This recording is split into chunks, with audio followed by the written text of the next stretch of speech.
สบายดีจ้าพี่น้องทักทายสบายดีวันเสาร์เนาะมื้อนี้เฮาสิไป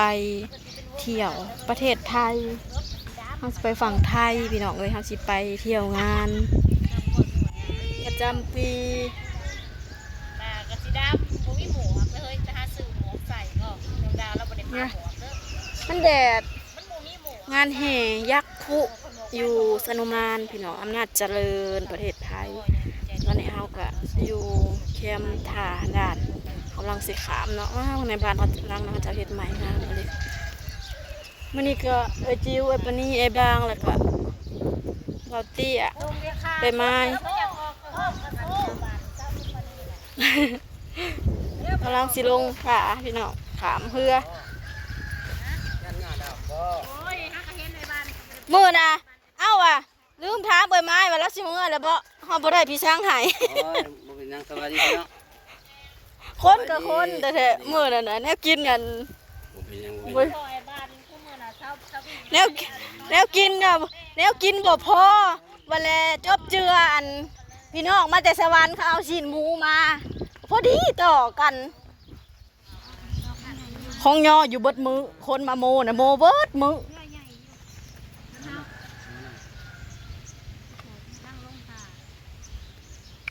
แต่เว้นน่ะผัดผักกันนั่งเสื้ออยู่อันหัวงัวน่ะบ่ได้พากันคั่วไม้บ่ได้เห็นแต่โดนงามมันอึกกระทึกอันคั่วหัวงอหัวงัว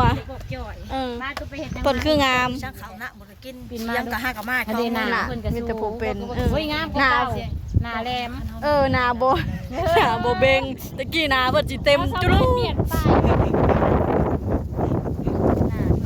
เขาลดคนเพื่อเสริมหน้าลง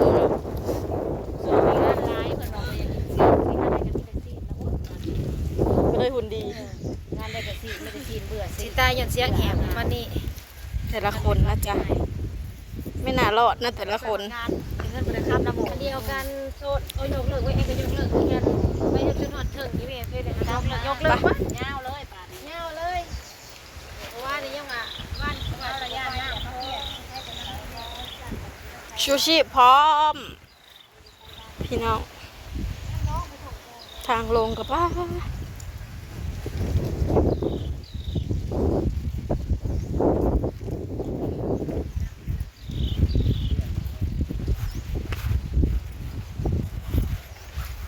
ไปผ่อนคลายผักผ่อน1 มื้อพี่น้องเอ้ยนางถาอยู่ห่มนี่เลยเข้าขามอันเรามาคูดหาสนุมานดันเรามาคูดเมืองไปอำเภอสนุมานจังหวัดอำนาจเจริญจ้ะพี่น้อง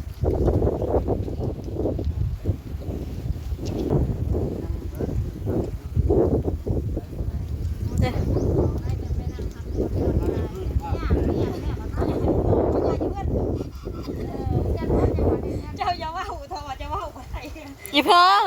เพิ่นเว้าหลายเพิ่นเว้าดังอีพ่อเป็นก่อนหมู่มีเสียงมื้ออีแม่เป็นเผาอีแม่น่ะตั้งเว้าเบิดคืนทอดแจ้งบ่ได้นอนจักเม็ดเว้าเพิ่นเว้าดังๆเพิ่นละบ่มีเสียง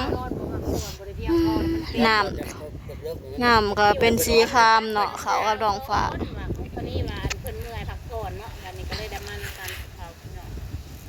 ปีละเทื่อไปกับบริโภคไปแล้วก็บริโภคไปโน่นแล้วมันก็สิได้ว่าก็เจ็บเลยเอาแต่เด็กน้อยโอ้รถสิเอาอย่าบ่ได้ให้นางไม้นี่ไปคนละเอาไม้อ่ะผู้เขาจะเอาเลยใช่เลยอันนั้นล้มเหมือนนักโตก็ได้แต่ทุกทีเพราะว่า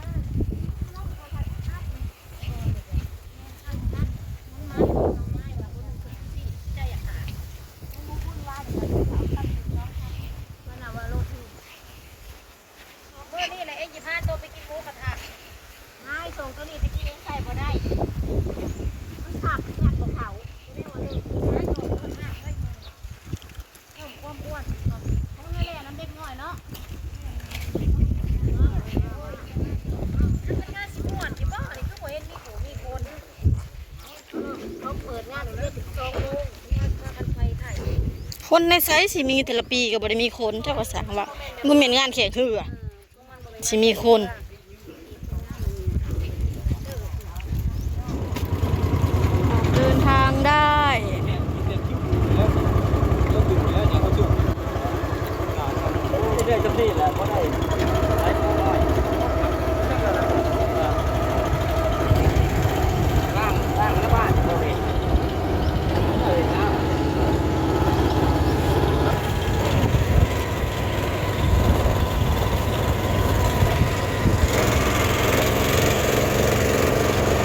าะชื่อมันคือน้อยแท้เจ้าน่ะน้องใหญ่เทพบอก ตัวเดียวก็เลย มันคือน้อย ตัวเองที่ใส่ได้แล้วก็ไม่กลางมือแอวเนี่ย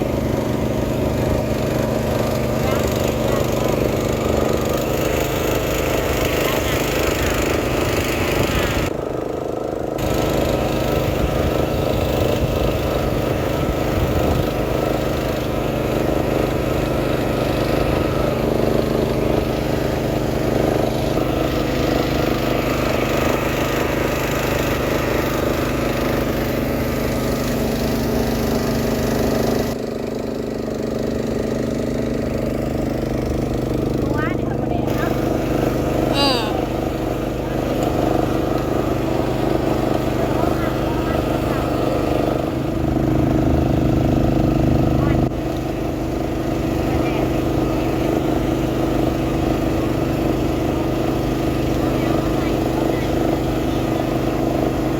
เอามาบังแดด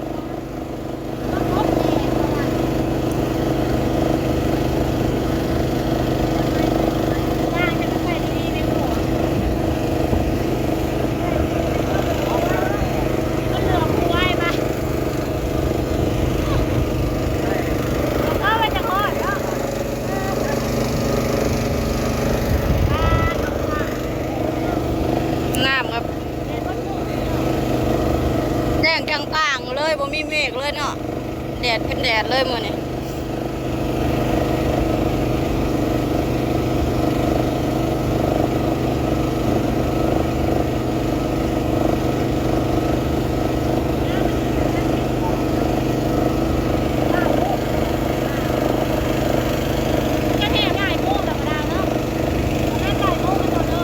แจ้งได้บ่ได้เข้าอันเขาบ่ได้เข้าเบิ่งแน่น่ะเขาก็มีบอกอยู่ ไปเที่ยวงานแห่ยักษ์คุงานประจำปีพี่น้องเพิ่นเฮ็ดทุกปี ปีนี้เฮาก็ไปคือเก่าคือเดิม1 ปีมีครั้งเดียว งานแห่ยักษ์คุคุกเขา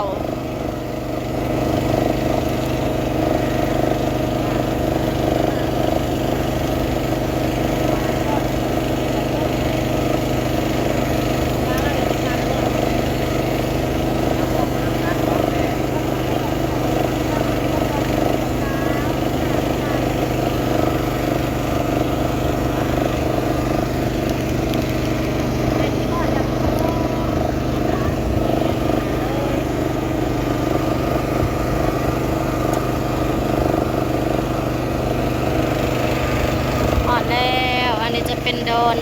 เป็นเกาะเป็นดอนอยู่กลางแม่น้ำพี่น้องเอ้ยที่เฮาเลี้ยวเห็นเขียวๆแต่ละหม่องก็สิมีเกาะมีดอนอยู่กลางน้ำแบบดอนทำเงินอยู่ในวันผ่านดาวนั่น